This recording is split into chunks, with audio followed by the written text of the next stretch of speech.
మన రక్షకుడైన యేసుక్రీస్తు నామమున అందరికీ వందనాలండి.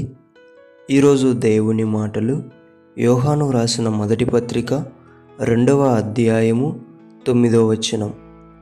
వెలుగులో ఉన్నానని చెప్పుకొనుచు తన సహోదరుణ్ణి ద్వేషించువాడు ఇప్పటి వరకును చీకటిలోనే ఉన్నాడు. ప్రియమైన దేవుని బిడ్డలారా,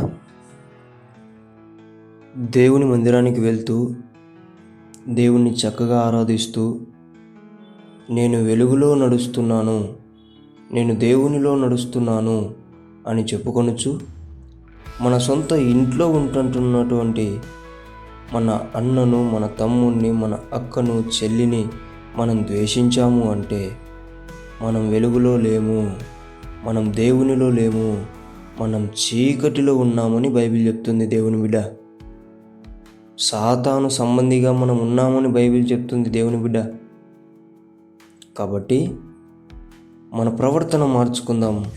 మొదటగా మనము ఎప్పుడైతే మన ప్రవర్తన ప్రతిరోజు మార్చుకుంటామో ఆ రోజున ప్రతిదీ కూడా దేవుడు మనల్ని చూస్తూ ఉంటాడు.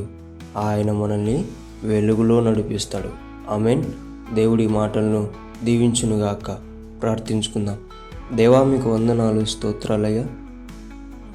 నేను ఇంకా నా సహోదరుణ్ణి నేను ప్రేమించుకోకుండా ద్వేషించేవానిగా ఉంటున్నానేమో, నన్ను క్షమించండి ప్రభువా. నేను వెలుగులో ఉన్నాననుకుంటూ చీకటిలో నడుస్తున్నానేమో ప్రభువా.